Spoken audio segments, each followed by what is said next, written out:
Thinkers, welcome to this week's episode of the Thinking Podcast. I'm your host, Geoffrey Wu. I'm Michael Brandt. And we're super excited to have the co-founder of Teespring, Evan Stites-Clayton, with us. So if you don't know, and if you've been under a rock, Teespring is one of the biggest, I guess, suppliers of custom branded t-shirts and other apparel. And I think they've expanded it beyond just t-shirts now. And backed by some of the best investors in the world. I think the latest count was over 55 mil from Andreessen Horowitz and Kozla Ventures, and over a couple hundred employees. So I think that's interesting from a performance and a food for thought perspective, where Evan, started the company not too long ago, 3-4 years ago, before it really ramped up. And he's obviously had to learn as a individual contributor and as a team leader to optimize his schedule and his learning. So want to invite him onto the program and get your thoughts on that. Thank you both so much for having me here. I'm really excited to be in the studio right now recording with you guys. We've done a decent amount at Teespring. I think it's definitely some kind of a success story for me, and my journey to accomplishing that has come with a lot of thought and attention to how I regulate my schedule, my diet, how I optimize myself, and I've definitely evolved on that front as the company has evolved. So it's been a good journey on both of those fronts. I think that's one thing that I found interesting, where I think we all spend a lot of our time thinking about how to optimize our companies. And I think it becomes very natural then to project that onto yourself. Yeah. Right? Because you're thinking about same with us, thinking about what positions you need to hire, what things can you keep optimizing. And I think it's very natural. I found just having talked with a bunch of different entrepreneurs, different thought leaders, that, hey, they end up being super thoughtful about what they do personally as well. Mm-hmm. Well, there's certain things also that go through you. It's bandwidth constrained on you at a certain point. So the more that you can do in a day, the more that your company can do in a day. Yeah, and the bandwidth constraint thing is another one that I've tried to optimize over time. So, when we first started, there was this clear bandwidth constraint on me, which was as much as I can code, that's how much we're going to build. And if I can't code faster and Walker can't design faster, then that is just going to be a hard limit to what we can accomplish. And in some ways, that stage of the company, the early stage, was actually one of the simplest to optimize, because I just knew that I needed to code a lot. And if I didn't, that was going to be the bandwidth constraint. Right. And if I did, then we were going to be building a lot more product. And so back then, it was easy for me to optimize for success in that role, which was just to basically code all day, every day. Right. And do whatever it took to keep myself awake, to keep myself motivated.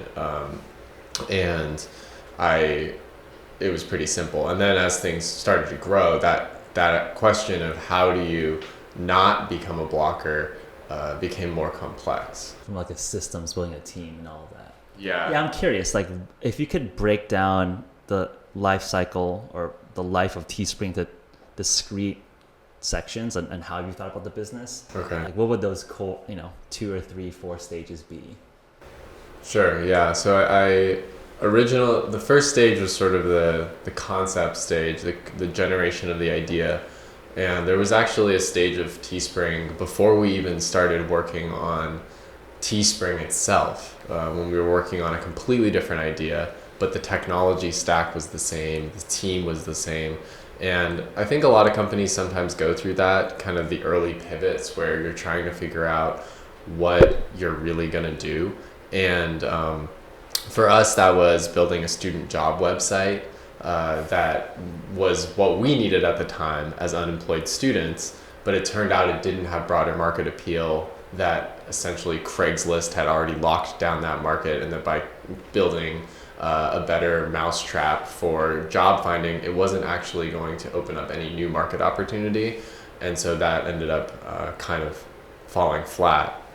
But what did come out of that stage was we really gelled as a team, We learned how to work together, especially Walker and I, just learning how we could complement each other's skill sets. Just you two at the time, or you had other? We had a couple other people involved Okay. at the time, but some of those team members sort of transitioned out or Right. phased. But really, that partnership between Walker and I think, was what ended up generating the Teespring as we know it now. This is 2011, 2012. So this would have timeframe. been 2010 Oh, even, wow, when we okay. first started working together. And then we got into a really good groove. And this is something I definitely believe in for any founders or anyone who's even working on a team, is you kind of figure out what's my skill set and then what's my partner's skill set or my teammates. And then how can we really just complement each other and both be the two building blocks that can build anything. And for Walker and I, that was essentially him taking over CEO responsibilities along with front end, CSS, HTML, and then I was doing everything back end. And that balance really worked for us. It was just allowed us to sprint. Like if he finished a design, then I knew I had to do code for it. And if I wrote some functionality, it was up to him. It was kind of the easiest project management solution ever. It was basically just this mutual accountability. And I think that's the best thing that you can get out of your co-founders or your teammates, is if you can almost skip some of those steps of having a really structured Jira board or Trello or something, and you just kind of like, hey, did you do this? Okay, well, I just finished this. And there's social pressure that actually makes you work more efficiently than what will happen in a... Yeah, no, those are like good old days, right? Where just like a couple, I mean, it reminds me of like when the start of Nootrobox, and we're just like me and Mike just jamming on stuff, and it was just like, there was no Jira, there's no Trello board, it was just like, hey, I did this, I do this. We're just, it's like super fast iteration. Yeah, it's cool. And I think that sort of pure creativity that happens in those early stages is what makes startups special. It's what makes new companies able to do things and come up with ideas that don't already exist. Right. Because there is a certain amount of just sort of organizational gunk that gets involved no matter what as you grow.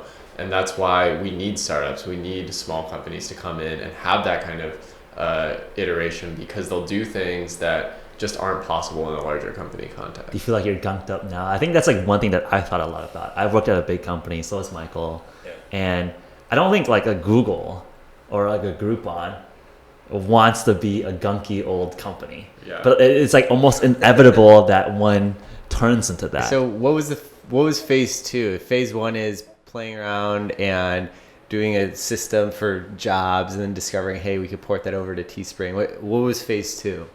So phase two after that was we gelled as a team, but we had this idea that wasn't working. And then when we had the idea for Teespring, there was a light bulb that went off. It was everyone we talked to about it said that idea makes sense. We were selling shirts even when we had the pre-MVP, most minimal thing. It was so clear that this idea actually had momentum. And furthermore, we actually convinced an angel investor who had been working with us but hadn't invested in us when we were doing our previous company. And when he heard about the idea for Teespring, he said, I'm in, I want to do this. And so we had been grinding, but kind of grinding to nowhere. And then we transitioned into that thing where we knew where we were headed, and the grind kind of went to a whole nother level. Right. It went from the nights and weekends and kind of part-time jobs / 8-hour work days when we had the time, to like the 16-hour days, 12-hour days, 5 days a week, and then 3 or 4 hours a day on the weekend type of just all out, because we knew where we were heading. That was a really exciting time. It was really fun to develop. It was also an extremely taxing experience to have to go through. How long was this phase? How long was this like sprint? I would call that like a year, basically, kind Okay. of, before we had our initial product done. And that was when I was the most in the trenches building code. And were you guys throwing off revenue the whole time? It was just like... So at that, there was a phase pre-revenue, Okay. and we were lucky that we got an angel investor to put in a little bit of money. So we were able to have an office. We were able to pay ourselves a salary. Right. That's something that not everyone has. But we figured that out, and so we were just sprinting, just trying to get this thing done. I remember that back then, one of the things I did to keep myself motivated was I had this book, just a physical notebook that I would write down every single day. And at the end of each day, I would write in the number of hours that I worked. And if I worked 12 hours, then I would draw a little X through the square that represented that day. And if I worked 16 hours or between 12 and 16, I'd put little dots in the spaces in the X. And so at the end of the week, I'd be able to look back, and I even now still have this notebook, and I look back and I just see all these X's, X, X, X, X, thinking, Does it give you nightmares, or you're just like, damn, I was busting ass like during that time? Well, one thing I loved about that time was the simplicity of it. And those X's on that notebook directly correlated to us getting stuff done, features shipping, building the product that we knew we needed. Right. And then we released it. And we kind of got into this, maybe I guess you could call it a third phase of having a product we were really excited about, and then realizing that it actually wasn't that easy to get it to grow. Because even though everyone we had talked to said they wanted to use this thing, once we actually released our product, it was kind of like crickets. Like no one was picking it up. We were getting very, very limited growth. We had to go out there and pitch and sell and try to convince people to come onto the platform. And we had a moment of doubt where we weren't sure if it was going to work at all. That lasted for another 6 months to a year. That was like 6 months of just like flatlining, just trying to hustle, like little twiddles of life. Like an article comes out, we get a little bit of traffic. Next day, it's gone. We finally convince someone with a blog to post something. Then we get like 3 days of sales, and then they're gone. But no one was really organically finding our site or using it, and so it was a tough time. And that was 2012. During that time, it's very parallel. I would always want to jump in parallel. Like I think history for Nootrobox for in the very beginning, right? Like you have like a nice landing page. You hustle bloggers, biohackers, like check our service out, write about us, little twiddle, boom, boom, boom. Yeah. And you kind of get a little heartbeat, but like it just fades away a little bit. Yeah. So yeah, I think it's again very consistent with like a lot of people's like struggles as they're building out their businesses. How'd you crack the nut? It eventually came down to, it turned out we actually did have a good product and there was product market fit, but that we just hadn't reached the right market yet and people didn't know about it. And what finally broke us through was this tech blogger created a shirt about Vim, and the shirt went viral. It sold about 400 shirts. It was a really cool shirt. It said HJKL. And then somebody with a Facebook page targeting country girls and truckers saw this tech blog shirt and thought, okay, maybe I should try this. And she had a Facebook page with, I think, 300,000 followers, something like that. And she posted one shirt that said, I love big trucks, mud and bonfire, and country boys, and sold, I think, 2,000 units. And this was off of 1 or 2 posts. Right. So back then, Facebook pages, you actually got a lot of reach when you posted to your audience, and it just exploded from there. So she made like 400K or something. She made an insane amount of money off of these shirts, and she was paying 0 acquisition costs for these units as well. It was pure profit for her. Right. And that opportunity lasted kind of end of 2012, early 2013. It's an arbitrage opportunity at the time. It wasn't even an arbitrage back then. It was literally free money for anyone who had a Facebook page. Right. All they had to do was create a Teespring design that appealed to people in that page, post it online, and boom, they were selling. They were making thousands of dollars.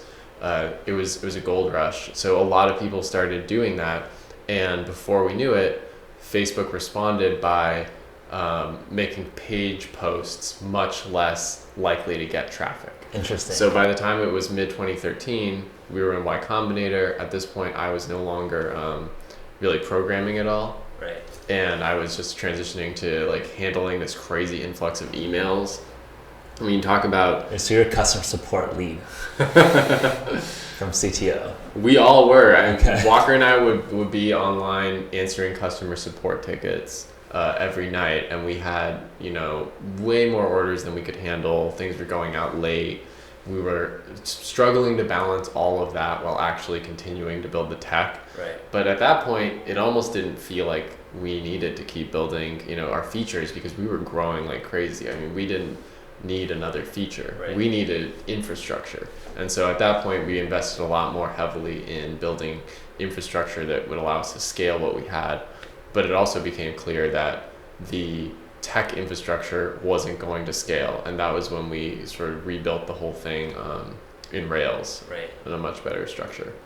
I remember during that time where I would be targeted like, I am a Geoff, or like, I'm sure you saw like, I'm a Michael shirt. Yeah. And all like Teespring campaigns were basically like, Every way like it's little like hustler entrepreneurs would start buying Facebook traffic, pointing to like their Teespring pages, and make it basically just arb that opportunity. And that was the arbitrage one. So Right. after the page thing kind of went away, it turned into the Facebook ad game. Right. And it was possible to target people based on the job that they had, the year they were born, their name, things that were unprecedentedly personal suddenly became fair game for marketing. Sure. Yeah. And Teespring was the tool. Teespring was the arbitrage tool to take advantage of these pockets of affinity that people Right. had, whether it was the dog breed that they had or the name that they had. And Yeah.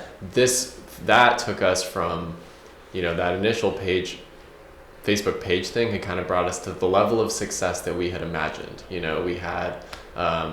We were having thousands of orders. We were thinking like, this is kind of when we started as good as we thought this thing was going to get. Right. But when Facebook ads broke, it took us to a level we never had even imagined.